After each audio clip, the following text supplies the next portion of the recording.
Hello everyone, I hope you're having a great day. Today I wanted to share with you my favorite build for this game so far. Don't get me wrong, specialized builds are the way to go if you have time, and I have plenty of those on my channel, so go check those out and subscribe if you want consistent ship builds for Skull and Bones. I am trying to reach 500 subs, and at the time of recording this video we are only a few subs away from 400.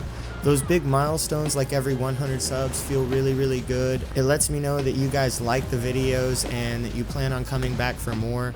I can't thank you guys enough who have supported me so far on my YouTube journey. It really means a lot to me, and I hope I can continue to make content that you enjoy. But anyways, back to the video guys. So specialized ships are the way to go, but if you want a single ship build that can do it all, this is the build for you. I've been able to complete everything that's in the game currently in Season 1, and unless the events in Season 2 just have insane explosive resistance, this build should easily be able to carry us through the second season as well. Some new items are going to come out when Season 2 drops and whatnot, and I will update the build whenever that happens. But even in Season 1, we had enemies with high explosive resistance like the ghost ship, and I was still able to complete both the ghost ship events and even solo the ghost ship in the south with this build. I've actually soloed everything in Season 1 with this build except for the Mega Forts, the Blighted Bastion, and the Anguish from the Abyss. I did still do all those events in groups, you're just not going to be able to solo them, but to be honest, I don't know anyone who has soloed those events ever since they buffed the Mega Forts like a month or 2 months ago. But I was able to solo both the sea monsters, the ghost ships in the south, and plunder all of the regular forts very easily with this build. Where this build really is going to shine is going to be those fort plunders. This build is great for doing fort plunders, for those large helm supplies. You're going to be able to complete them faster with this build than any other build that I could think of in the game.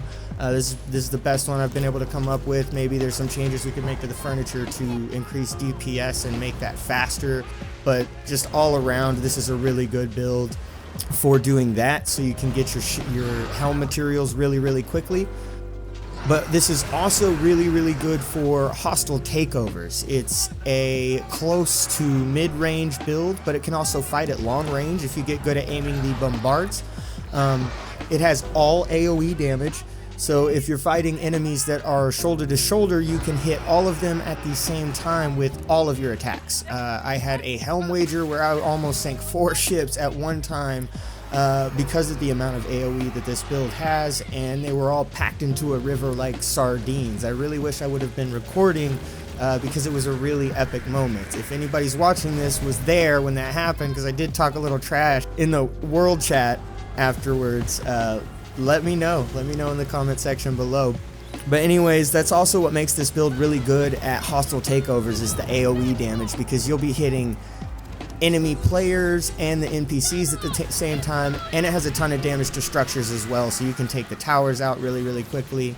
I will be uploading a hostile takeover that I did here recently, in between the time I recorded this and the time that I will have finished editing it.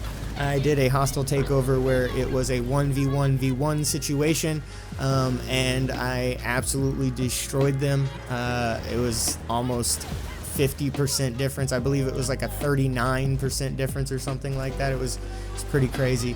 Not sure how many times I sunk them, but it was a fun fight. But as you can see in these clips, this build is very survivable. It does a ton of damage. It can do everything in the game. This video is already getting pretty long, so as soon as this Roadman Godin clip is over, we'll get straight into the build, and I'll include some more clips at the end. But if you are enjoying the video so far, please go ahead and hit the like button for me. It does huge things for my channel. It pushes it out to more people. The YouTube algorithm wants to see it, so if you could just do me a favor and do that, if you like what you're seeing so far, I would greatly appreciate it. You dumb bastards really think you can win? Alright, so let's get straight into this build, guys. As always, if you want to read the details, you can pause the video. For the ship, we're going to be using the Padawakong. On all 4 sides, we're going to be using the Dardanelles. For our auxiliary, we're going to be using the Leopold III. For our armor, we're going to be using the Black Prince. I think this is the best armor for PvP and probably just in the game in general right now. I don't see really any reason to rock any other armor than this for most builds, to be honest with you. And for our furniture here, you can switch things up a little bit if you really want to. The Scrapper Station gives you a ton of survivability, but you can also pick the one that just increases the damage after doing a crew attack. I forget what the name of that one is called, but I prefer the Scrapper Station in almost every situation. If you're just super confident in your repair skills and your ability to just avoid damage, embrace it, then absolutely take the other option. But the Scrapper Station is great. It makes this build incredibly survivable, and especially in PvP situations, people just don't expect people to run this. I don't know why, because it's one of the best PvP furnitures, but for some reason people just don't expect it, and they think you're cheating when you heal so often. So for our minor furniture pieces, we're going to use Maintained Arsenal, Bombard Works 1, and Mortar Works 1. Now, if you want, I think it may be better DPS to just rock the port side and starboard side damage increase by 10%. I believe that's called powder kegs, port powder kegs and starboard powder kegs. They increase it by 10%. And the reason I think that might give us better DPS is just the reload speed and the amount of damage that the Dardanelles do, because the Dardanelles do the highest damage in the game outside of auxiliary weapons, and when you hit everything, it does just about as much damage as a mortar hit, if not more, already without the 10% damage buff. So for the food, you got Rag Out and Bitter Ballin'. I recommend using Bitter Ballin' in PvE situations unless you're doing something that requires a lot of brace, like maybe Anguish from the Abyss. And in PvP situations, I really recommend Rag Out, because the extra 10% amount of damage that you can brace makes a huge difference.